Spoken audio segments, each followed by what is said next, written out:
Hello guys, today we're going to do a tier list of the league mechanics for the league start.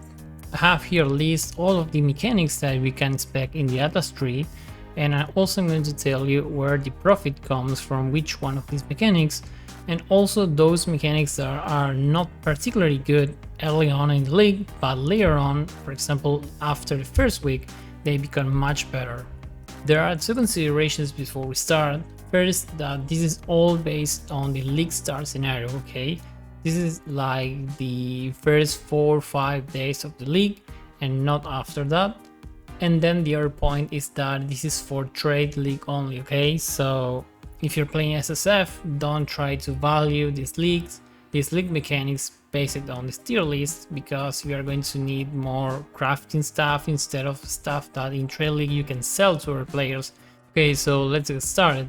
The first it's Abyss, which I am going to leave it in the B tier, mainly because the profit from Abyss comes from the Abyssal Jewels, and that's a bit RNG that you get the good Abyssal Jewels that other players won't, and also the high level Stitch and Vice belts, which most won't have, so they're looking for one, and you can sell the bases, or you can also try to craft them with essences, for example adding life and trying to get some strength or resistances, and then sell for higher value. A quick mention is that Abyss has some of the experience nodes in the tree, so that's particularly good for early on where you want to get as fast as you can to the level 90. So yeah, that's a plus if you choose to spec into Abyss. Okay, the next one is Alva. This is the Incursion Temple, and I will put it in C tier, mainly because the temple is for the double corruption room and the one for the gem corruption. But early on, players aren't looking for that, since they want to have a more established build before going for double corruptions and that kind of stuff. So these temples aren't particularly valuable, and they become more profitable after the first week. I would say week 2, week 3. Then the next one is Ambush. This is the league mechanic for the boxes where you click and then a lot of monsters came out of it. And this is the first I don't do it, and I would not recommend it because the loot that you get from the monsters and from the box itself is pretty damn bad. The next one is Bestiary, which I added in the B tier, mainly because the beasts that are particularly good are more valuable later on when people are trying to roll these synthesized items, and also when people are trying to split the bases. Okay, so for Betrayal, this is the Syndicate. I would add it also in the B tier. Betrayal is good to get your own craft, and then you can get those value items and sell to our players that want to rush the good items. For example, you can get the one from the belt that has the ES region once a rare unique mob is near you, and people that want to rush that mob or that they desperately need that craft, they are going to buy some of the belts trying to fish this craft. So you can get these mods and sell them for a few chaos that are a decent income of currency. Then doing the safe houses, you can get a rare drop that can be a unique item for from the Syndicate. That could be, for example, the Paradoxica Sword, but that's too RNG and you cannot rely that, especially on the league start. And finally, I mentioned that running the safe houses actually provides you a lot of XP, so that's very good for level your character. Okay, the next one is Blight. Okay, so Blight is a pretty good mechanic, and this is one of the mechanics that is good, especially early on, to get a lot of currency, because Blight is one of those mechanics that pumps a lot of different type of loot that is useful from one and another way. So I put it in the A tier, okay? And also Blight is a mechanic that can be done with basically any build, and you can start with lower tier mobs, and once your character gets stronger you can increase that and start adding oils. Then we have the bridge mechanic, which I'm going to put it in the B tier again. Why is that? Well, after the nerfs that bridge went through the last league, Breach is pretty damn bad if you don't have any investment in it, okay? Breach becomes better once you have the sextant that you get every breach to be from the Chayula type, and then you add a lot of breaches in your maps, and then you invest in all the points in the Atlas tree. But if you are still doing yellow maps or white maps, that's not an option. Okay, the next one is the Delve Mine. This might be a bit controversial, but I would put it in A-, okay? And the reason is because Delve requires some initial scaling because you're starting way below or way higher in the mine, and you want to get at least to level 200 or 300 to start farming a very respectable amount of currency. But in the way, you are getting a lot of different type of loot. You can get a lot of currency, you can get rare items with the special modifiers that you can only get from Delve, so that's very good currency. And in your hand, you are going to get a lot of fossils and a lot of resonators, even though I only recommend to do the mine if you're very into this kind of content, because you also have to map in the side and you have to ping pong with it to get the sulfide. Okay, the next is Delirium, a very good mechanic, and I will also add it into the A- tier. Delirium is one of those mechanics that's hard to directly gauge its profits, because it's more like a secondary mechanic that goes over the other mechanics.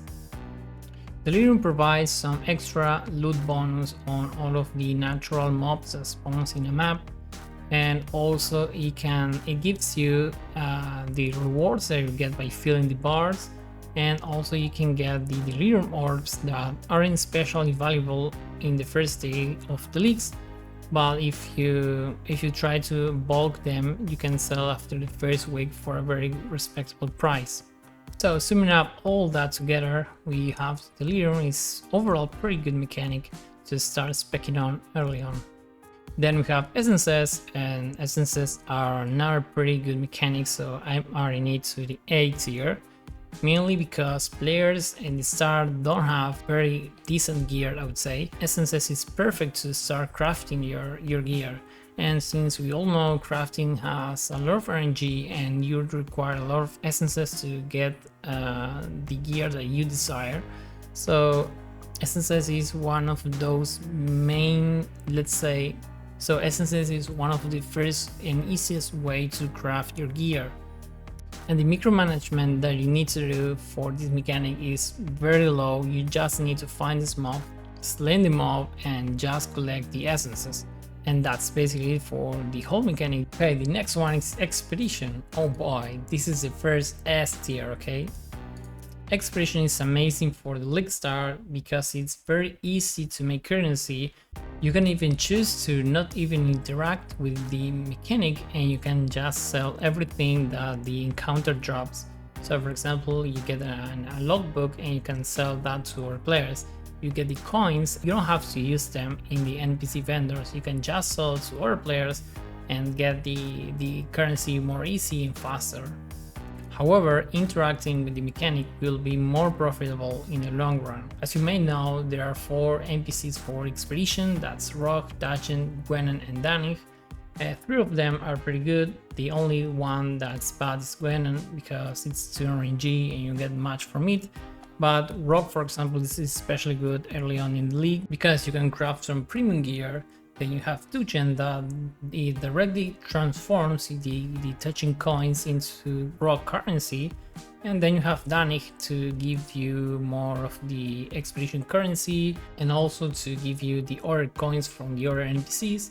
So overall, those 3 NPCs are very profitable, and again you can sell all the coins, all the logbooks to our players, and you're going to get a lot of chaos. To give you an idea, the Danich and Tuchen logbooks early on in the league are usually sold for 40 to 50 chaos each one. Okay, then we have Harbinger, and this is a C tier. The reasons are because the stuff that's valuable from the Harbinger are the Exalts, the Ancestor Orbs, and the Fracture Orbs. And all of those 3 are more expensive later on the league, especially the fracture orb when people are trying to craft more expensive stuff.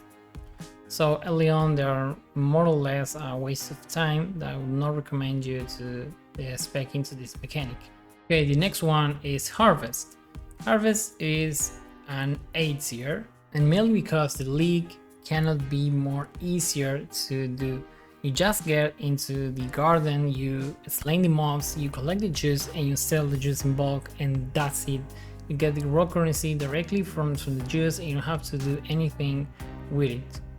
The reason why Harvest is so good early on is because the same assassins, people want to craft their items, and Harvest is pretty good to roll some good stuff and to do some specific crafts.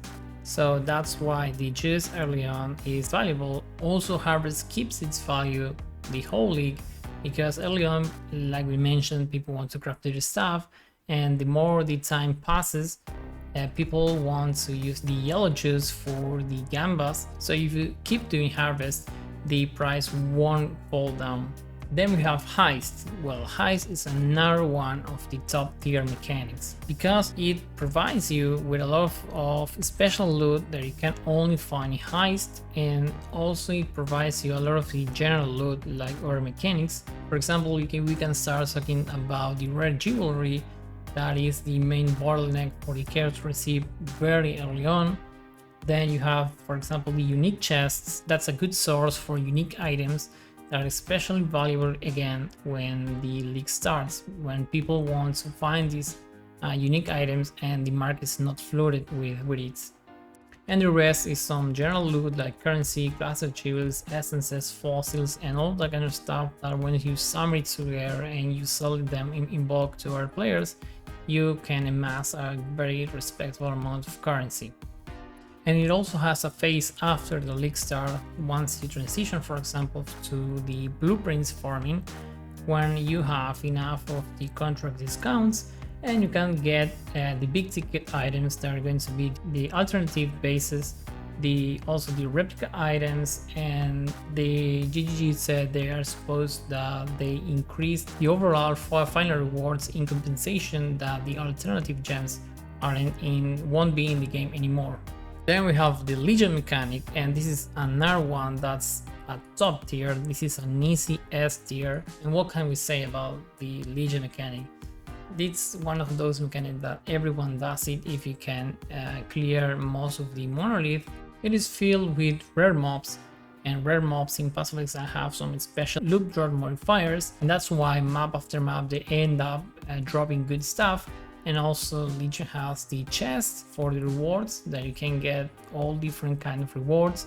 There's also the incubators that are pretty good when you use the good ones, that are the currency, the stack decks, the expedition ones, and you get a lot of them. And finally, the specific Legion rewards, that are the emblems that also players are trying to get, especially for the 5-wave. Dance Legion farming, for example, is one of those mechanics that players binge early on to get a headhunter or a mage blood, so have that into consideration. Then we have Metamorph. Not much to say. Metamorph was removed from the game for the Ultimatum. Okay, so Metamorph doesn't exist anymore, in case you didn't know yet. Metamorph, it's gone. Then we have the Ultimatum. This is a new mechanic that was from about 2 years ago. It is going to be reintroduced this league, and I will add it in the I don't know category. The rewards are getting balanced, and we don't know exactly, no one knows exactly if it is going to worth doing the Ultimatum or not. But I would say that if your build can do or can reach to one of the latest stages of the Ultimatum, I would bet that the mechanic is going to be profitable. For example, GGG recently did an amazing job balancing the Sanctum rewards. Okay, wait, I almost forgot about Sanctum because it was introduced lastly. And well, this mechanic, as we all know, it's very profitable, okay? It prints divines, and it's a very good mechanic that a lot of people likes, and I do like it especially, but I'm going to add it in the B tier And that's why Sanctum actually needs a specified build to complete them with success. So you have to have a build that has a good single target, so you can not only slaying Lichea at the end, but also all the wards. You need to evaporate them quickly because you cannot get hit. And also they are nerfing the drop rate for the tomes, so we don't know how good it is, but it's also the thing that Sanctum doesn't require any points in your ancestry, so you don't have to put any efforts doing it. You just have to buy the tomes. Let's say they might be expensive, but you don't have to do anything extra. If your build can take it, you can go. So in terms of rewards, this is the next tier. Balancing them out, this is a B tier, and since they are getting the Forbidden Zones are getting nerfed in this drop rate, and we don't know how expensive they're going to be in the next league, I'm going to leave it next to Ultimatum in the I don't know zone. Yeah, and that's it guys. This is my tier list for the League Star mechanics based on the currency in the League trade. So let me know in the comments what do you think, if you think that any of the mechanics might deserve to be lower or higher, and what are your reasons. And see you guys in the next video. Bye.